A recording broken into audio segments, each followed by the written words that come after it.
Hi, I'm sci-fi author Julia Heaney, and I'm working on the audio for the next book in the Colonial Explorer core series, The Durenti Paradox. And it's taking a little longer than I would like. It always does take longer than I like, but I thought I'd take a minute and tell you a little bit about the process of creating audio using spoken. I posted about this probably about a year ago when I was using PlayHT, and spoken is a more complicated product. It's also easier to use than PlayHT was, which is nice, but it takes time. So the way it works is first I have to do a little bit of editing on my document. I remove all of the things that I don't want narrated, like the whole copyright page or the list of books at the end. And then I have to make a few global changes in there. Spoken doesn't always recognize M dashes. I usually will do a search and replace all of the M dashes with periods, because it gives about the right length of pause that I'm expecting when I wrote the book. Sometimes I'll need to go in and change acronyms so that they are pronounced as letters instead of words, or vice versa, depending on what I want to do. I also go in and I add the word pause in capital letters. I put it 3 times, pause, pause, pause, any place that I've got a section break, because if I just leave the asterisks there, which is what the Word document has, it deletes them and I don't realize until later that, oh, there was supposed to be a pause there. So then once I've done all those kinds of changes, I upload it to Spoken. There's a lexicon, so I have to go in and make sure that any special words that are in the document have their pronunciation spelled out so that the voices will get them correct. They don't always get them correct. Sometimes the same voice will pronounce the same word multiple different ways, even within the same sentence, which is a little aggravating, but there's not a lot I can do about that except try to regenerate the phrase if I really want to get crazy about it.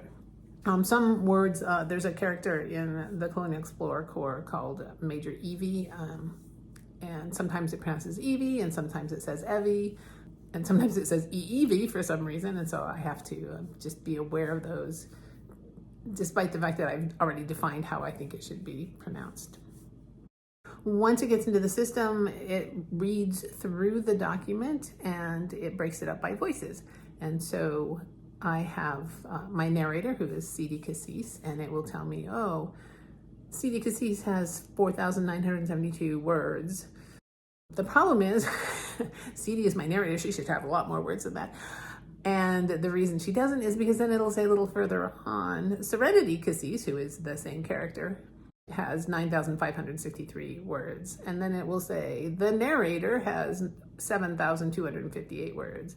And narrator, without the in front of it, will have another number of words. And so they'll have to go through and combine those voices into a single person. I also have to go in and define a voice for every voice that it recognized. And so I have my CD voice already picked out. I chose her way back at the very beginning when I was still working in PlayHT. I chose a voice from 11 Labs called Hope.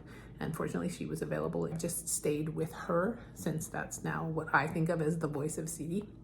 And then I have to go and assign voices to the other characters in the story.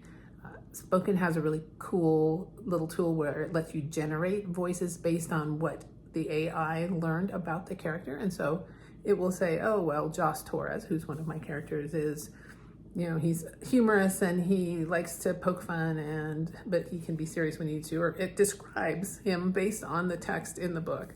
And then it will allow me to generate 3 different perspective voices for him. The really nice thing is it also saves those voices. And so when I'm on book 3, like I am now, or book 4, I can go and pull the Joss voice that I defined way back in book 1 and use it over again. So once I've defined all those voices, and I will frequently find that there's like a minor character that I don't even remember writing, just some guy, the clerk at the store who says, thank you, would you like a bag with that, or whatever. And it'll say, the clerk, and I'll be like, who the heck is the clerk? And I'll search through the book and I can't find the clerk, and so I'll just give him a random voice. And then later when I'm editing, I'll be like, oh, that's who that was. Also, sometimes it gets voices wrong, and so it thinks a voice is someone and it turns out to be someone else, and so I'll have to fix those later. So once it assigns all the voices, Then it does what it calls confabulate, and it will assign those voices to those different lines of text. So then I have to go through the whole book, all 80,000 words of it, and make sure that the correct voices are assigned to each line. It's getting better and better at it, but it still gets it wrong some of the time. And so I'll have to go in and change that. When I'm doing that, I also will take out unnecessary attribution. So he said, she said, those aren't necessary when you've got different voices telling your story. And so I can delete some of those. I think that step actually takes the longest because I just, will be reading through it and go, oh, it'd be so much smoother if it just was worded just slightly different. So I change things. Not help. After it does all of that, then you actually narrate the book. And so that's when Spoken applies the voices to the different lines of text. Then I have to listen to the whole thing again because the AI is not perfect. And sometimes it will do what they call hallucinate. Also, sometimes it will just get, like I said earlier, pronunciations wrong. And so I'll have to regenerate that line and try to get it to pronounce the phrases right. Super irritating is that it will often fix the word I'm trying to fix, but then make a different one wrong. And so I'll have to do it again and again. I have learned over time that there are certain situations that cause hallucinations more often than not. With that particular voice that I chose for C, the hope voice, any phrase that starts with I and then the next word starts with an S, I saw, I swam, I swiftly, I stared, all of those kind of phrases are much more likely to have hallucinations. So it'll say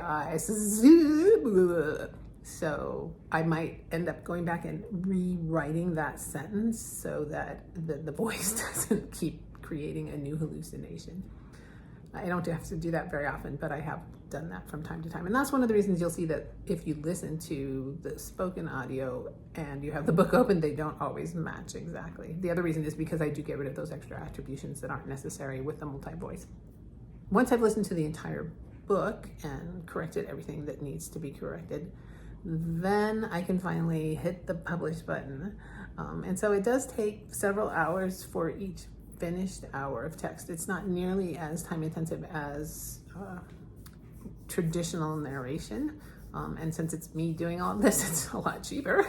It's just my time. It's not money to pay someone to do it. I still think, a human narration is the best possible. And that's why for my new Dragon Rider series, I'm in the process of starting narrations with a company called High Gravity, which is super exciting. Those will be dual voice, two different people, real, actually human people reading the book. And my Space Runner series is all in the process of being narrated by Rachel Music, who is a phenomenal narrator. She's redoing books 1 and 2 because those were done by a different narrator and I had to change midstream, and I'm glad I did because that's how I found Rachel.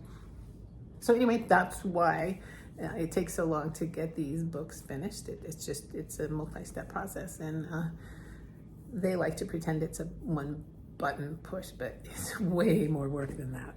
So thanks for listening, and I hope to have some chapters up for you next week.